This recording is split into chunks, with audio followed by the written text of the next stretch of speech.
वर्ष 2021 में भारत सरकार ने किसी जोखिम में रहने वाले या दिव्यांग शिशुओं को सहायता प्रदान करने के लिए देश भर में 14 cross disability early intervention centre launch किए।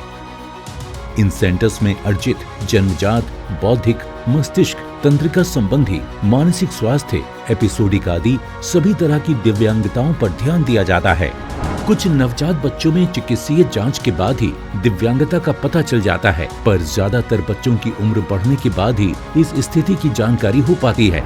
ऐसे में प्राइवेट चिकित्सा संस्थानों में बच्चों के इलाज पर काफी खर्च आता है और हर कोई इलाज एवं प्रशिक्षण का खर्च वहन नहीं कर पाता। प्रधानमंत्री श्री नरेंद्र मोदी जी के सक्षम नेतृत्व में भारत सरकार के cross disability early intervention centres में ये सुनिश्चित किया जाता है कि इन शिशुओं का निःशुल्क इलाज हो। 2 साल तक तो मेरी बेटी बोलती थी, चालती थी, सब कुछ ठीक था। उसके बाद धीरे धीरे मेरी बेटी ने बोलना कम कर दिया, उसकी स्पीच भी चली गई, अंडरस्टैंडिंग भी नहीं थी। उसके बाद दीनदयाल के बारे में हमें पता लगा तो हम यहाँ आए। हमें यहाँ पे फ्री सारी सुविधा मिली, यहाँ का स्टाफ भी काफ़ी अच्छा था और हमें अभी तक हमारे बच्चे में काफ़ी इम्प्रूवमेंट आया है पहले से।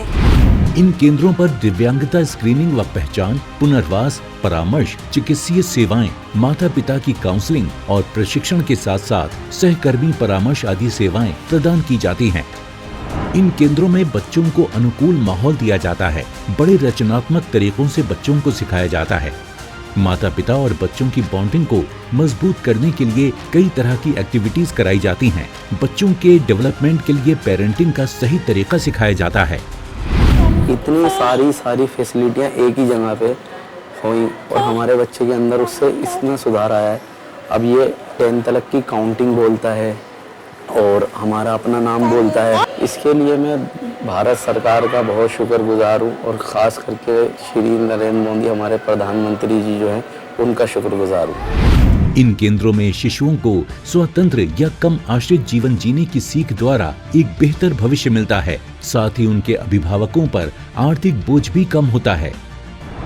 भारत सरकार के अथक प्रयासों से आज लाखों बच्चे और उनके अभिभावक लाभान्वित हुए हैं।